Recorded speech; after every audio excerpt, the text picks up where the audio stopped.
Welcome to episode 18 of season 2 of Men versus Ego. Today we're going to talk about mindfulness and awareness. Are they the same thing? Are they different? But before that, I'd like to introduce a good friend of mine, second time on here. Great guy. You guys met him the first season. We talked about a little bit about intuition and spirituality. My friend, my dear friend, John. Hey, how are you doing, everybody? Just a quick snippet that, how I met Bobby. We were recruiters together out there in Chicago, man, and then we just kind of intertwined when it came to the spiritual realm, and we just used to investigate things together and, swap notes and talk about certain things. And so here we are, still at it. Yeah. And how you been, Johnny? Like how's life? What's new and improved? Okay, so you may not have known this, but my son is 15 months now, and my anniversary is coming up next Monday. Been married for 2 years, and then I got a baby girl that's due December 3rd. Johnny, congratulations, bro. And Yeah, thank you, yeah, and thank you. congratulations on the new life coming your way. I like to tell you that my anniversary is on the 20 years. I was on the 25th, so it's good, man. Congrats to both Yeah, of us. congrats to you. Yep. Yes, sir. All right, Johnny. Thank you for coming on again, man. I can't thank you enough. And without further ado, let's get this started. Mindfulness and awareness. In your definition, bro, what is mindfulness? What is? Okay. All right. So I have my own definition, but I'm gonna start off with a Tibetan monk. He's a modern Tibetan monk. He said that awareness in their language, awareness and mindfulness are intertwined with each other when it comes to the wording that is given to that person or that student that's learning. Now, how I received it, awareness is, and I'll give an example if that's fine with you. Awareness is your doctor letting you know what situations that's going on with your body. Maybe your health conditions. Maybe you have high blood pressure or cholesterol issues, or you maybe lose some weight. Mindfulness is understanding how to contain the awareness. So if I have high blood pressure, I need to find out maybe my job is stressing me out. Maybe the foods that I'm eating is too salty or sweet. Or maybe I need to exercise. Or maybe I need to meditate. I need to have some time to myself because the high blood pressure may be stressful from the job that I have. So mindfulness is understanding what do I need to do in order to contain what I already know that's happening, which is the awareness. In my opinion. To go even deeper in your opinion, would you say mindfulness and awareness is like the helix of a DNA strand where Yes. they're basically together in a whole? They make the whole, so you can't have Yes. one without the other. Yes.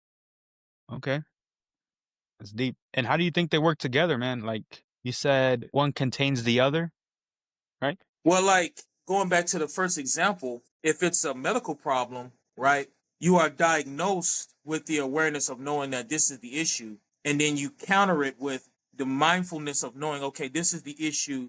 This is how I deal with the issue, right? And so I know in the original definition, it said something on the likes of awareness is consciousness. So you're conscious of what's actually happening, right?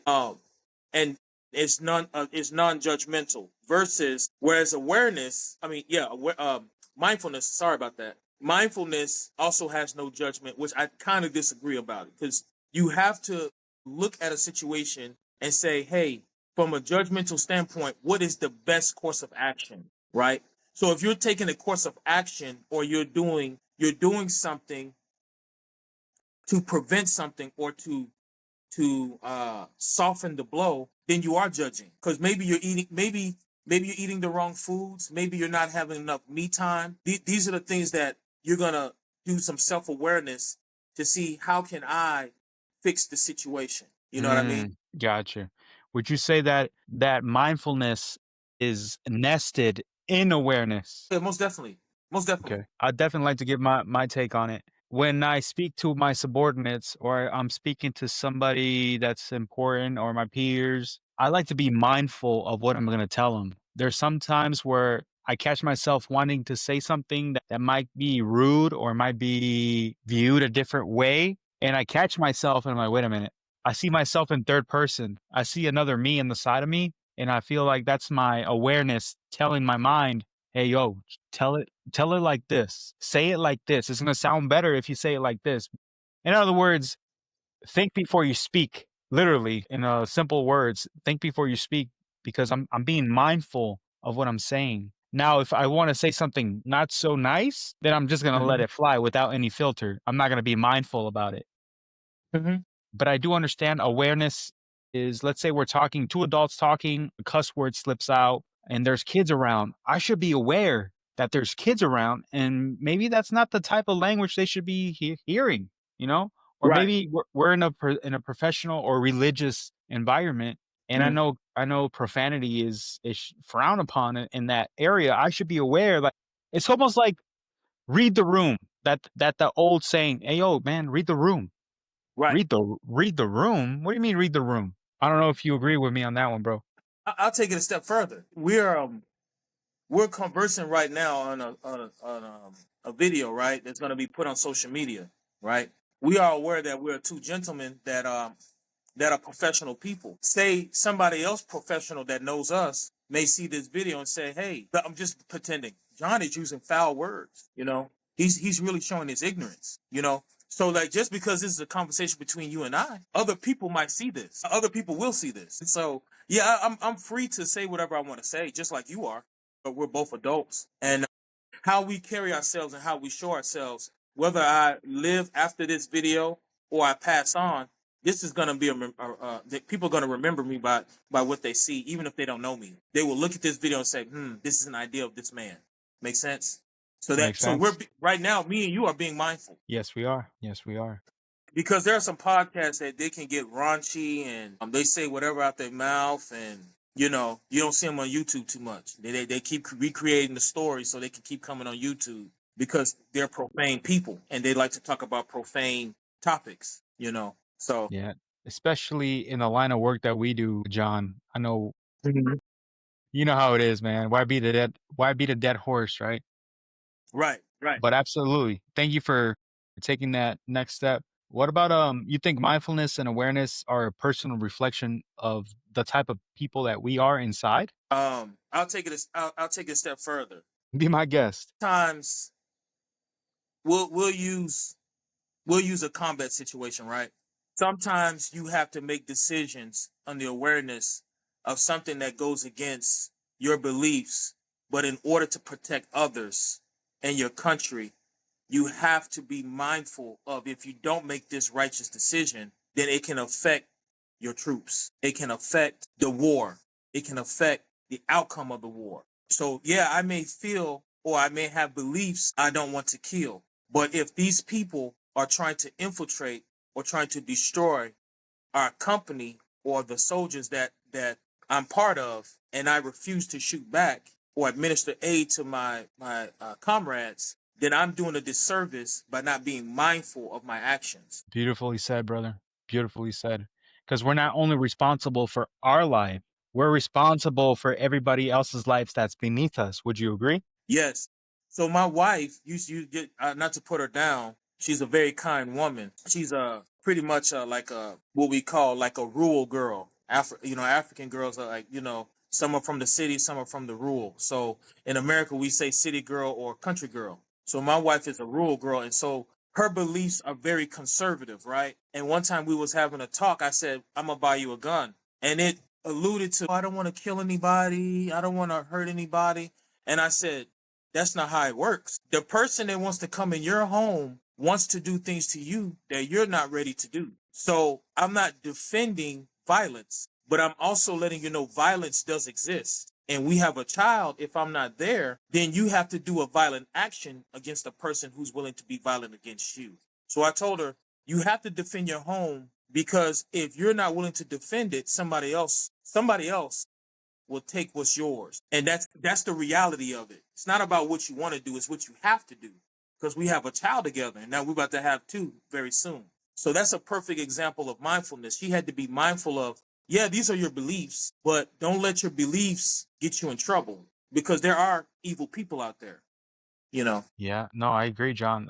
There is people that are Machiavellian and just negative and evil, like you said. And I would Yes. say it's our job to be competent and dangerous at the same time. Have our sword, and maybe you mentioned the Five Rings. Who's the author? Musashi.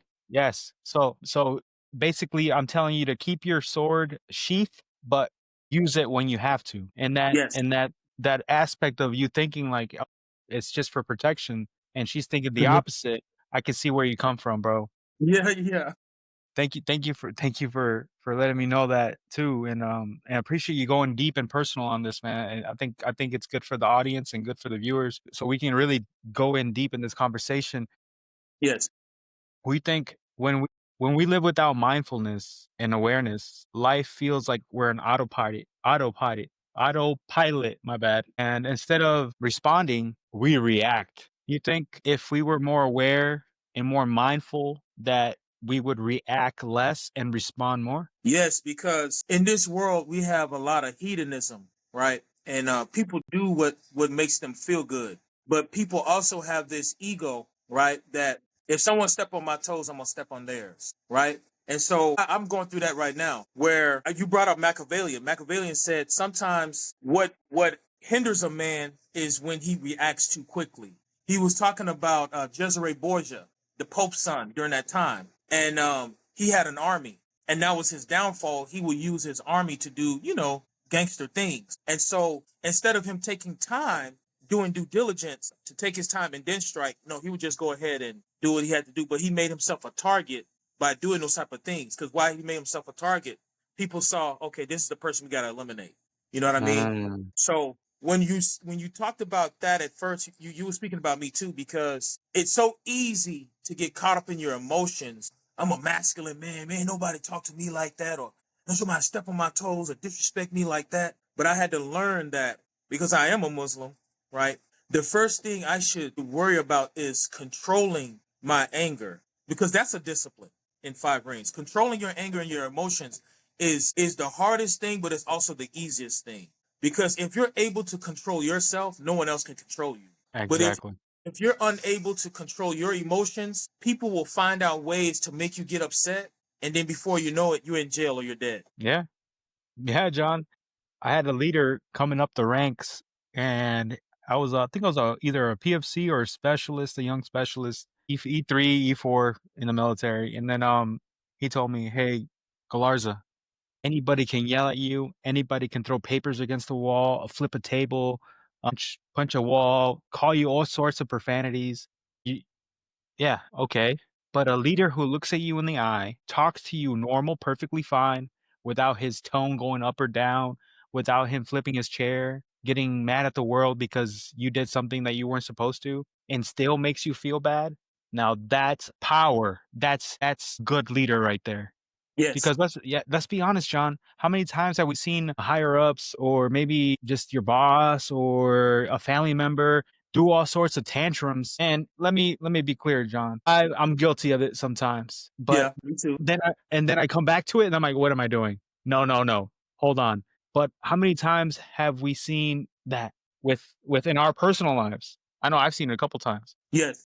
Some people get a thrill out of making people temperamental. Some people because they are troublesome. They have things that's going on in their world. I have family members like this, and I stay clear from them because they literally are the epitome of that old statement, misery likes company, right?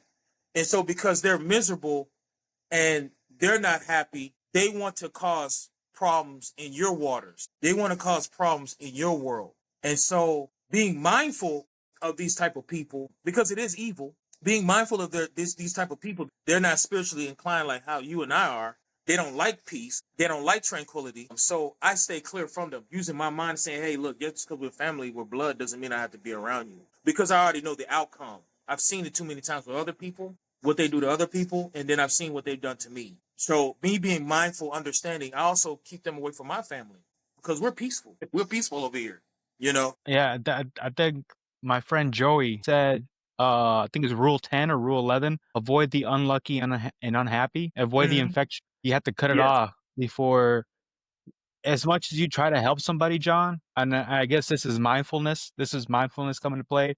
Um, Mhm. the same people you try to help to come up, to get off, to find a better job, to go to school, to stop using drugs or whatever are the same people that can pull you down with them.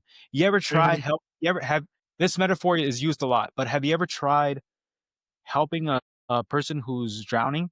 What do? They kick, they elbow, they grab you, and you might even drown down with them, but you're trying to save them. Right. Is that the same correlation you're trying to talk about? Right. Because in their mind it's fight or flight. And so we all have a built survival mechanism in our body. Perfect example when Solomon had to express his wisdom with two women, and one of the women said, "This is my baby," and the other one said, "This is my baby." And so he was like, "Okay, well, let's split it in half." And the other woman was like, "Yeah, yeah, yeah, let's split it in half." And the other one was like, "No, no, no, no, don't split it in half. Give her the baby. It's not mine anymore. Give her the baby." And so, because like I said, misery likes company. That woman, her baby died, so she wanted to take that woman's baby. She wanted that woman to be miserable, and it showed when Solomon said, "Well, let's split the baby in half," and she was like, "Yeah, yeah, split him in half." So that's what I realize in this world too. People will use you against you. If you're a faithful person, you're a loving person, it could be in the church, it can be in the mosque, it can be in school. People will use you against you because they know you're dedicated to something, they know you love something, they know you're passionate about something, they know that you don't stand for certain things. And so when some people they want to destroy that, so they will use you against you. But you have to be mindful. You have to be aware of these people, and you have to be mindful of what they come to do. They come to seek and destroy, not to build. I think, John, to play devil's advocate, right? I'd like to thank those people too, because if it wasn't for those people that messed us up in the past, Oh yeah. we wouldn't be aware of the people now in the present that try to mess us up even more. So in a way, I guess, thank you. I'm grateful for you for teaching me Yep. this lesson, coming into my Yes. life, messing it all up, like you said, like swirling the waters. But now I learn. Now my lesson is learned. Now I can level up into more mindful, more aware. Hmm. Now I see auras. Now I Yeah. see that you're not a good person, even though you talk a good game. Yeah. You're a good person. Oh, so you can kind of tell by the same token, again, devil's advocate, thank those people that came into our lives, like you said, John, who came to basically tear us apart because in a way, they made us stronger. True. So we say in Islam, Alhamdulillah. You say Alhamdulillah when something good happens. You say Alhamdulillah when something bad happens. That means you're thankful. That's why we have something called good luck and we have something called bad luck. Because even when you're in a bad situation, you're still lucky to be bad in that situation. Because it's rare. It's a rare opportunity that your tire will pop in the middle of the highway, but you still got it fixed, right? But that was a bad luck. But the good luck part is when you you went out. Like today. I went out today. I was in my uniform. I ate, and someone paid for my meal. Didn't expect it, right? So it doesn't happen every day. My tire doesn't pop every day, nor does people pay for my meal every day. They're both luck. One is good, one is bad.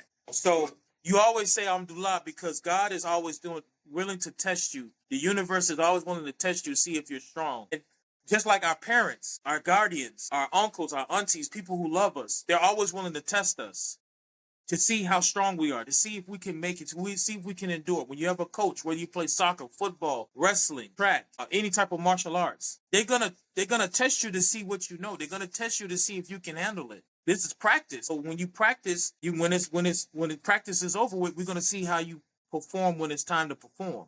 And that's all life is. It's a big game, but we all practicing. You know. John, can I steal a thunder from you a little bit? Can I quote Go ahead, steal the Alan? thunder, man. Can I quote Allen Iverson? Practice? We're talking about practice? I just had to throw that in there. You mentioned practice. And no, John, Yeah. in all seriousness, bro, I 100% agree with you. Yes, you hit the nail on the head on that one, bro. What I would say is you mentioned King Solomon of the Bible, the husband of Queen Bathsheba, if I'm not mistaken. They had a son named who was it? No, Queen Bathsheba was David, no? I'm a little rusty No, with my Queen Bathsheba, was she King did David, lie with King Solomon. In the Bible, he's known as Solomon, but in Islam, he's known as Suleiman. But Suleiman. she lied down with him. They wasn't married. She lied down with him, Okay, okay, and okay. They did have a son named Menelik. See, I need to catch up on that, man. I've been reading too much self-improvement and self-help books. I need to go back into the old world. No, definitely, John. What about you mentioned consciousness earlier. Is consciousness mindfulness is consciousness, right? Mindfulness and awareness into one. Is that consciousness? In your words. Yes. Oh, yes. Because I would say subconsciously and consciously, we understand what needs to happen, right? So it is consciousness because if I'm aware of something or I need to be aware of something, I'm using my consciousness to pinpoint the situation. And then I'm using another part of my consciousness to be mindful of the situation that I'm aware of and how to tackle it, And right? So I'm gonna use this because we're both fathers, right? I'm aware of the things that can hurt my son, but I'm mindful of not putting things out there that can hurt my son. Consciously, I have to understand, okay, I can't put just a hot coffee on the table because I know he's able to climb now. So what I'll do is I will put the coffee on a higher spot that he's not able to climb, or I'll just go around and carry that coffee because I know he doesn't know what I know. So I'm mindful of things that can hurt him. He's not mindful of it. So just like when I'm cooking, I'm mindful of putting the pot handle inward because I know I'm not going to knock it over. But I know he's going to look at it as an opportunity to pull something down, right? Because he's in his learning stage, his touching phase, his teething phase still. So I'm mindful of things, the minute things that will not hurt me and my wife because we are beyond that. But I'm mindful of the small, minuscule things that can hurt him. The electrical outlet. I'm leaving the door open because he's able to pull the door handle now. He's playing with the toilet. I'm mindful to put the toilet seat down. I don't want to go into a whole tangent, but you get what I'm saying. I I'm get what you're mindful of saying. these things because now I'm a father. I'm not single anymore with no kids. I'm a father now, so I have to think as a father, not as a single guy. You know, Yeah. That's make sense? that yeah, no, that makes sense, man. And I would say that that's a growth too. That's a growth for you. That's a personal growth for you. You went from being single, all I have to worry about is yourself, to being a father. Now you have to worry about family member 1, family member 2, pretty soon Yeah, family member number 3, because you're the head of the household. yeah, mm-hmm. Yeah. Um, Yeah. what about mindful breathing, man? You ever done that before? Yeah, so we've done breathing exercises before. When you done the resiliency training, breathing from your diaphragm, inhaling through your nostrils, trying to have a blank palette on your mind, not trying to think of anything, just trying to relax. And sometimes I don't resort to the basics. I go just straight to prayer, right? But those things work. Breathing because it calms down the heart, the tension and everything like that. And so breathing is like the lifeblood of monks and people who like I quoted from a Tibetan monk. That's their thing. Meditations, breathing, concentration. That's their bread and butter. But like to us, because we're so busy in this rat race, we forget to do the minor things like that. You know. Yeah, I think especially I know when I go run, man, in the morning, because we have to wake up and do physical training. Running, I love running, man, because it gets my mind. It stops thinking. All this chitter chatter. What am I gonna do today? What's on the agenda? Oh, did I forget this? Did I forget that? It goes away, and all I'm hearing is my breath coming in and out, in and out, in and it's a great sensation, man. A great You sensation. had all those endorphins going off, that dopamine when you're running. Yeah, that helps. That helps with the mindfulness because you're mindful of getting that exercise that's good for your body. You're mindful of getting your heart rate going in a healthy manner, and then you're mindful of that it clears your mind. It's like you're detoxing. You're Yes. sweating, you're perspirating, you're clearing your lungs out. So yeah, that's part of mindfulness. Knowing that you need that exercise, high aerobic intensity workout to clear your mind. Because after a workout in the morning, you're ready to have a nice breakfast, and then you're ready to go to work. Yes, sir. Or grab you a cup of coffee and knock out the day because it Sir. clears your space. It Oh yeah, clears your space, oh yeah, and I would argue that the 3 triads, the 3 most important triads for us as humans is the body, the mind, and the spirit. Would you agree? I would, and then also you said the triad. I would add in nutrition, what we put into our body, what we eat. So That's really big. you think you can be mindful in eating too? For example, right, John? If you have McDonald's on your left and you got healthy grocers that you can make yourself food, maybe a lettuce wrap or something, which one would you go for? Would you go for I can be in line for 5 minutes, or I have to get off my car, walk to the store, literally go around the aisles, spend like 20, 30 minutes finding the stuff I need and then coming back home? What would you choose? Man, I'm gonna be honest with you. I'm not gonna lie to you. The right answer is eating clean. But me, I'm a burger, fries, and pizza guy. I also eat a lot of African food, island food. So I'm eating plantains, fufu, jollof rice. But with all those African foods, I'm eating a lot of vegetables too. I'm digesting a lot of tomatoes, onions, greens, peppers. Peppers are a cleanser. I'm digesting a lot of vegetables. So, but with that being said, I'm the wrong guy to ask because if I'm hungry, man, and Chicago had the food. We both was in Chicago, so we used to go out there and get our grub on out there. So, but the right answer is eating clean, eating your 100%. vegetables, drinking clean water, whether it's alkaline, pH level water. I like drinking the Perrier's and the Topo Chico. You like Topo Chicos, man? Yeah, I like those, man.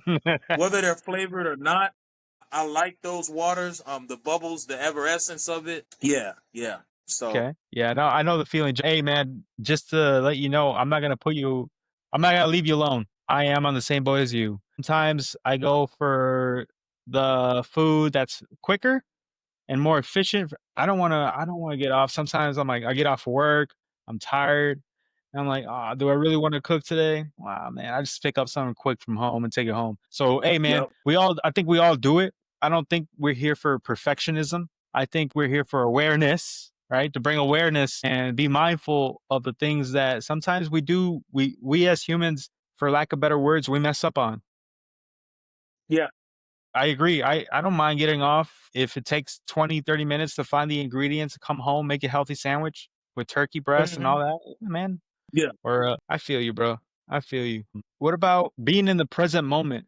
Being in the present moment when you're being mindful and you're being aware. For example, John, Yeah. you're talking to me and we're talking about some deep stuff and all of a sudden your mind wanders into, "Oh, what am I going to do when I get home? What did my wife want? Does she want me to stop by at a hotel or hotel a grocery store and pick up something?" And I'm talking to you, but your mind's here. And I'm like, "John, are you there?" "My bad, bro. Yeah. You know, I'm thinking about something else." You know, your mind's it's almost like a scatterbrain. Being Yeah. present, you think being present is just as important as being mindful and aware? Yes, but we have to also understand why that's happening. Is it because you really have ADHD or ADD, or is it because you've been conditioned to have ADD or ADHD? And so, if you look at like what's going on now with social media, the attention span of the human mind now is hard to keep. So now everybody, when you remember when we were recruiters, they used to tell us, "Don't talk to people, throw out your elevator pitch." There was a reason why, because everybody's so ADHD now or ADD, whether they're clinically diagnosed or not. We show the symptoms of it because it's hard for us to be in the present moment because we're always on the go, we're always quick, which partially has something to do with capitalism as well and how everything is ran a certain way. But that's I digress on that. But when you talk about how everything is, we have been conditioned as human beings to be like that. But the point, what we've already been talking about in the first part of the discussion, was meditation. Meditation helps on that. Finding a tranquil spot. Like, I smoke cigars. I know I'm Muslim. I know it's makruh, or some people say, well, it's haram, but cigars help me. I'll find a secluded spot. I'll go to a park or I'll go to a lounge, and I love water. I like streams, ponds, rivers, lakes, you name it. And I'll just sit out there and I'll just, whether I'm near a tree or not, I'll just take a puff and just enjoy the view. Sometimes I watch the sun go up. Sometimes I watch the sun go down. Sometimes I'm looking at the moon and the stars, depending on what area I'm at. And these are the things that give me peace and tranquility. Me taking time to be by myself, just reminiscing. And that's part of the gratitude as well. I don't want to scatter everywhere, but it kind of coincides. Meditation, breathing, having gratitude, having that peaceful time, you're being mindful in all those areas. That's some deep stuff right there, man. I know we hit on spirituality last time, and I know that tobacco in a lot of cultures is an offering for our ancestors, for our spirit guides, for our higher powers as a gift. I acknowledge you for helping me through this place and trial and tribulation in my life. So, no, thank you, Mm-hmm. John.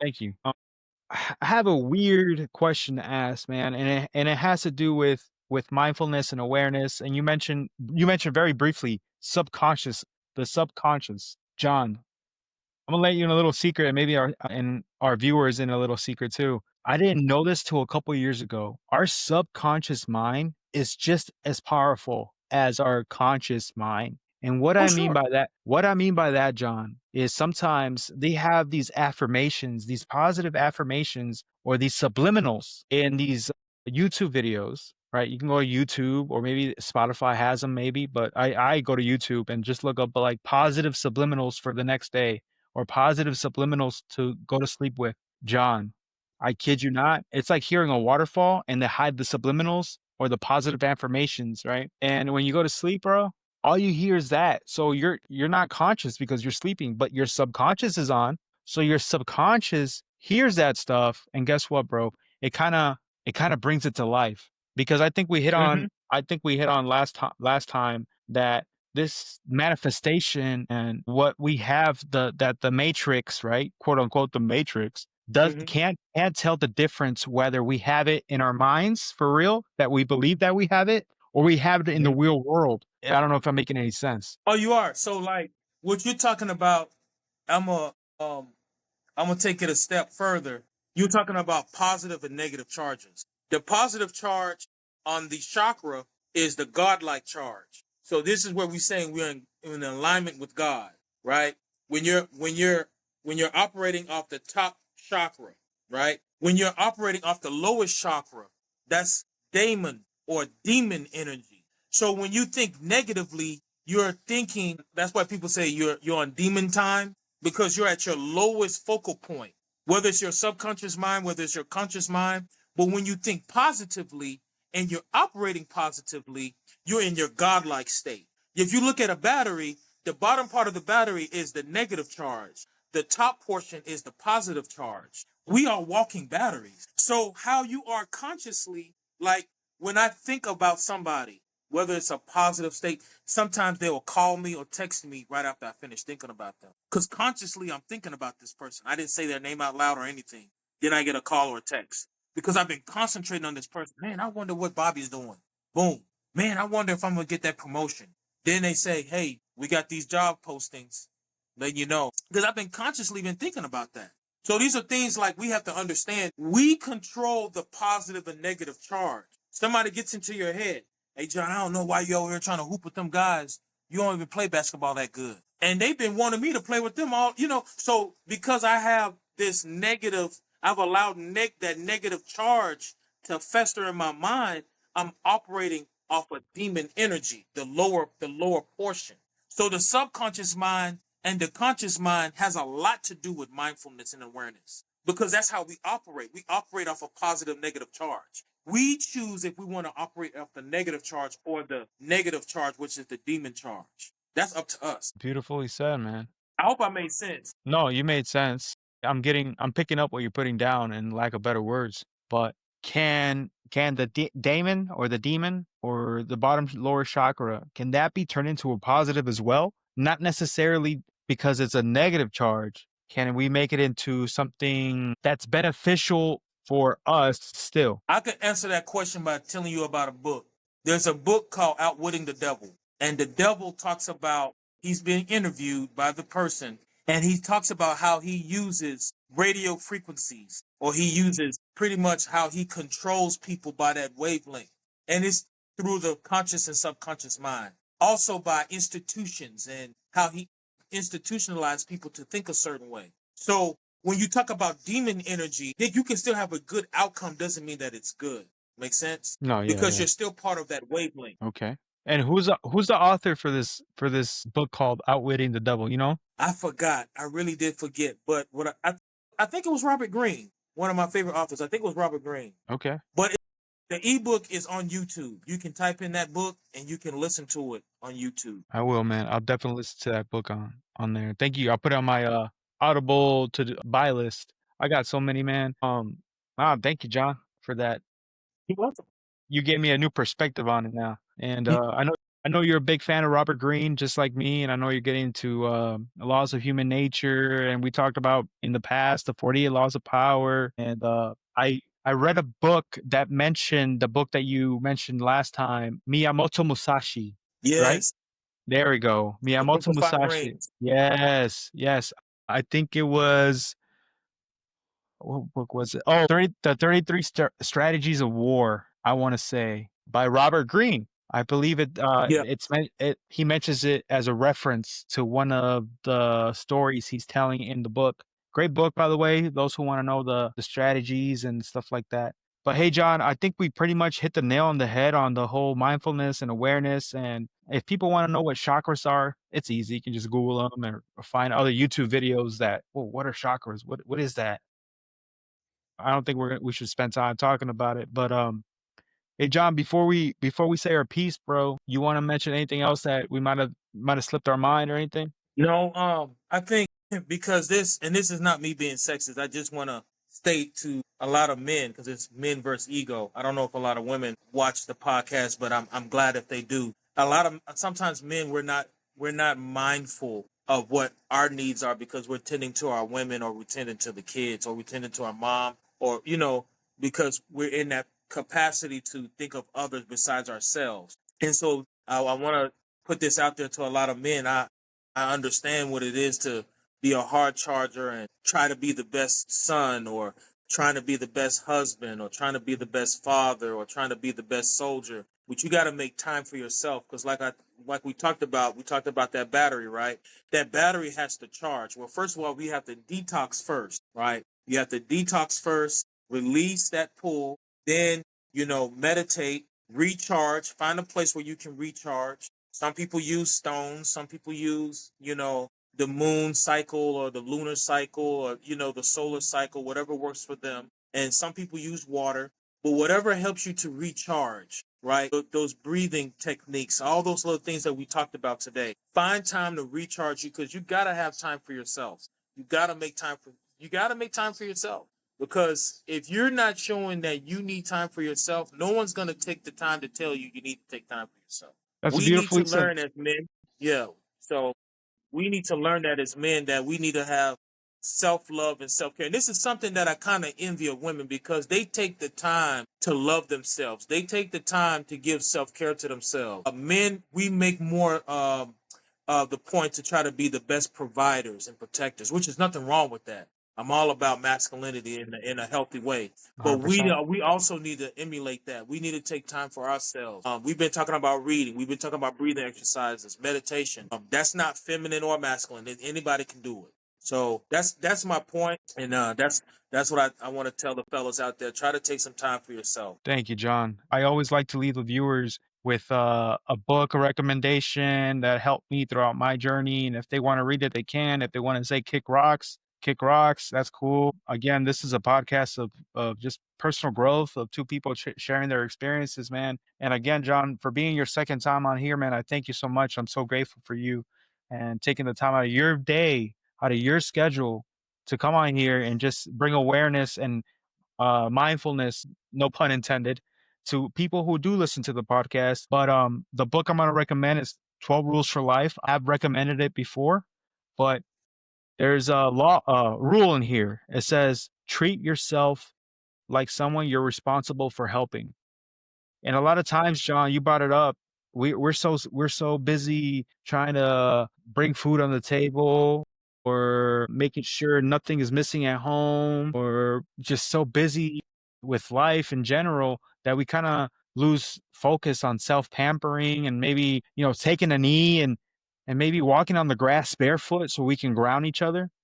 Treat yourself like you're someone you're responsible for helping because I believe a lot of times we forget that we treat our pets better than we treat ourselves. We want our pets, or maybe not pets, maybe our children. We want the best for them at the cost of us, which, self-sacrifice, okay. But at the same time, who's gonna take care of we need to take care of each other. But no, Facts. John, I think that's 100% true. Again, bro, thanks for coming on. I got nothing else, and don't worry, man. I think this is not gonna be our last episode together. I think there's many more to come, God willing. And you're welcome as well. Yeah, many thanks to you and I wish the best for your podcast, man. And I'm glad that you're rising up. Yeah, man. So big ups. I'm proud Thank of you. you. Thank you, John. Hey, man, let's talk. I bid you farewell. I bid you namaste. Love and light to you, John, and we'll talk soon. All right now. Bye bye. All right, bro.